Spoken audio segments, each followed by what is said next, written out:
Indian revenue service में जो युवा जाना चाहते हैं या यह सर्विस लेना चाहते हैं, उनको यूपीएससी सिविल सर्विस एग्जाम देना होगा।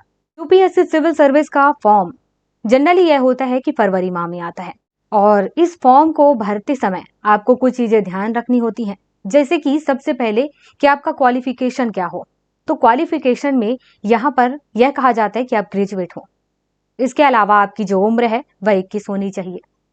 इसके अलावा भी कुछ चीजें हैं जो देखी जाती हैं, वह यह है कि आप में कौन कौन सी कमी होगी, उसके बाद भी आप इस एग्जाम को दे सकते हैं।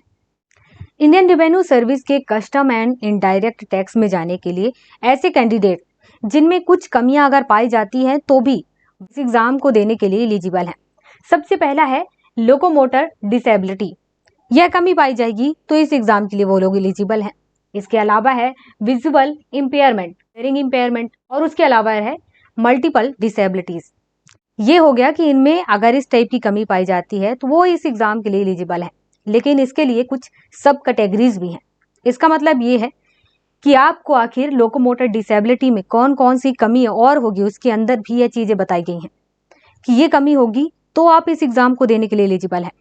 जिनमें से सबसे पहले देखते हैं लोकोमोटर डिसेबिलिटी के बारे में।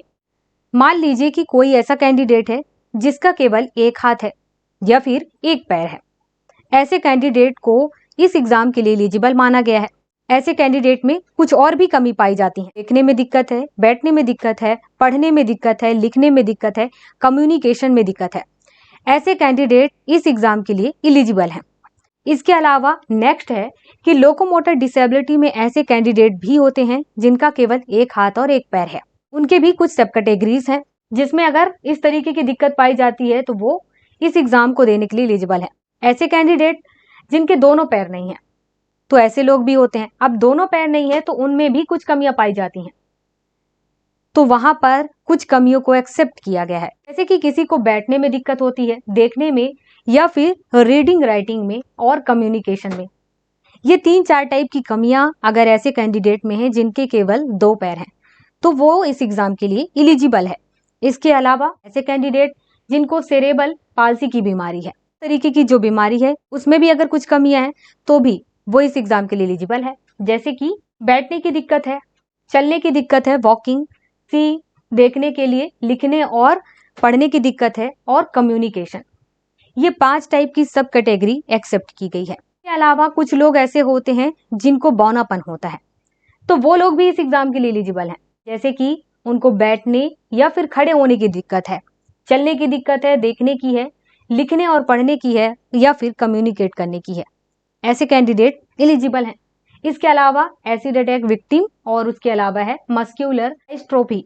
इस टाइप की कमी जिनमें है वो भी इस एग्जाम के लिए एलिजिबल है। इनके भी अपने अपने सब कैटेगरीज हैं। उसमें अगर बैठने, खड़े होने, चलने, देखने या फिर पढ़ने और लिखने, इसके अलावा कम्युनिकेट करने, इस तरीके की कोई दिक्कत है तो भी इस एग्जाम के लिए वह एलिजिबल है।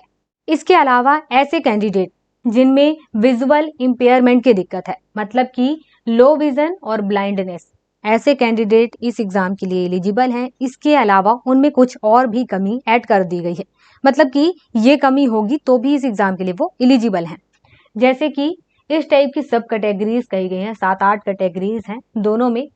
ये सारे कैंडिडेट के लिए है, और ये आपको यूपीएससी सीएससी के जब नोटिफिकेशन को पढ़ेंगे तो वहां पर इस टाइप के ऑप्शंस दिए जाते हैं कि अगर आपको यह कमी हो तो आप उसको टिक करें और बताएं कि आप में यह कमी है। इनका फुल नेम यहाँ पे लिखा हुआ है, जैसे कि एस का मतलब है सिटिंग और एसटी का मतलब है स्टैंडिंग। इसके बाद है वॉकिंग है, सीइंग है, हियरिंग है। इस टाइप से अलग सब कैटेगरीज को शॉर्ट में लिखा गया है। इसके अलावा है हियरिंग को लेकर के, अगर आप में हार्ड हियरिंग की दिक्कत है या फिर डीप की, टोटली अगर आप नहीं सुनते हैं या सुनने में काफी दिक्कत होती है, ये दोनों ही लोग इस एग्जाम के लिए एलिजिबल हैं। इसके अलावा कुछ सब कैटेगरीज भी हैं, वह इस टाइप से हैं। अब जैसे कि यहाँ पर लिखा है एमएफ, एमएफ का फुल फॉर्म यहाँ पर लिखा हुआ है मैनिपुलेशन बाय फिंगर। इसके अलावा पीपी का मतलब है कि pushing and pulling. Multiple disability में कहा गया है कि आप में अगर लोकोमोटर डिसेबिलिटी, विजुअल इम्पेयरमेंट और इसके अलावा हियरिंग इम्पेयरमेंट, ये तीनों में जो कमी पाई गई है, मान लीजिए कि ये तीनों मिलाकर के किसी ऐसे व्यक्ति में तीनों कमी पाई गई है, तो भी इस एग्जाम के लिए एलिजिबल है। इसके अलावा सब कैटेगरी में कह दिया गया है कि अगर आपको सिटिंग में परेशानी है, कम्युनिकेशन में, या फिर मैनिपुलेशन बाय फिंगर, ये 3 कैटेगरियां सब कैटेगरी से ली गई हैं कि अगर आप में ये तीनों कमी तो पाई जाती है, इसके अलावा ये 3 कमी पाई जाती है, तो भी आप इस एग्जाम को देने के लिए एलिजिबल हैं। ऐसे युवा जिनको देखने में या फिर बोलने में, बैठने में और खड़े होने में दिक्कत है, इसके साथ ही लिखने और पढ़ने में इनको दिक्कत है, वो इस एग्जाम के लिए एलिजिबल है। इसके अलावा अलग अलग जो बीमारियां हैं, उन बीमारी के अकॉर्डिंग कुछ कुछ चीजों में कमी और भी एक्सेप्ट की गई है, वो आपको यूपीएससी सीएसई के नोटिफिकेशन में देखने को मिल जाएंगे।